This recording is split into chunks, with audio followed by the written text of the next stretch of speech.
It's a great movie. I mean, I could look at this from a lot of ways. You know, I think one thing that you guys expose is that when, you know, minorities look at some of the things they go through, you go to cities like Detroit or other places in the Midwest or other places where poverty is like stricken like the whole community, and white people go through the same things.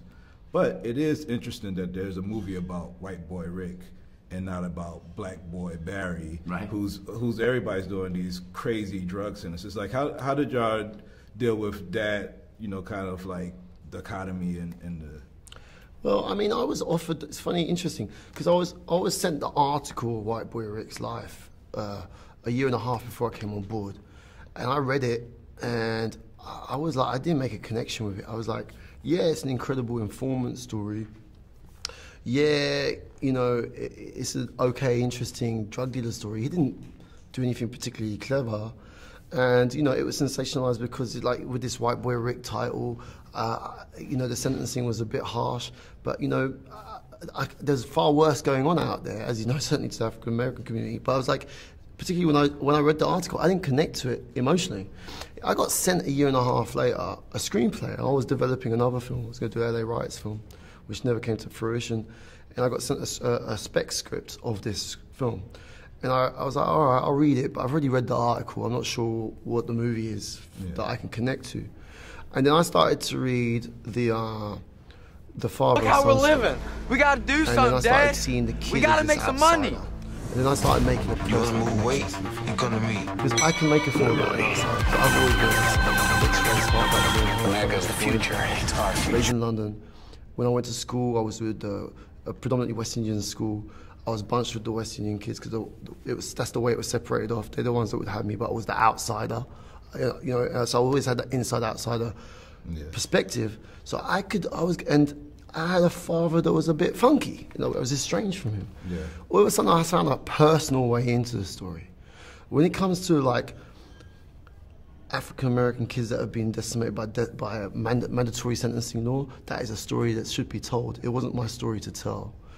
But I connected with this particular story because of the father-son and this particular kid. And I found my way into this story because I wanted to tell a story about family in the face of abject poverty. And what I wanted to do, and I wish I had more screen time to do, it's like to draw a parallel between the Worshis and the Currys and to humanize both sides and say these are two families trying to survive a landscape that has been abandoned by America. Yeah. And they're trying to survive. And who are we to judge the choices they're making with the very little options in front of them to survive, you know? And we try to tackle it head on with Jonathan's character when he talks about white time and black time, you know? Yeah. It doesn't dig too deep, but I think from the reality of everything that's going on in the exterior with his parole coming up, that the corruption in cities like Detroit or Michigan, where you see the Flint water crisis, everything else that's going on there, is rampant, and maybe because of this story, you guys have kind of influenced that parole process to go. I mean, what do y'all think about that? I think it's a great question. One I keep asking. I don't know. Is it coincidental? I don't know. That's. I don't know. What do you think? I mean, do you think it has? I think they're scared of the light being shined on it. And, and it raises the next big question, which is also one that is you know a reality, but one of concern.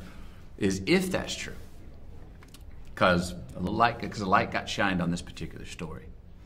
The thousands of other people that are just a number that no one maybe has taken the time to go, I'm going to read the fine print here. I'm going to have a real deep look into this, you know, to put some humanity behind the number. And if that's you know, to whatever extent it is true or not that this film and the spotlight on this story has had anything to do with his parole.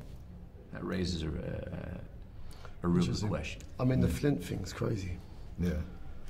Well, at the end of the day, if somebody's getting their freedom, I'm happy for that anyway, especially for Unjust Sentence. And great movie. Love seeing you on screen. Love seeing your shows from Top Boy and your movies. So you watch keep Top doing Boy? your thing. Yeah, I watch Top Boy, man. Thanks, bros. Thank you. I keep doing your thing. I keep on watching. Yeah, I appreciate that. Thank you. Appreciate it. Thank you.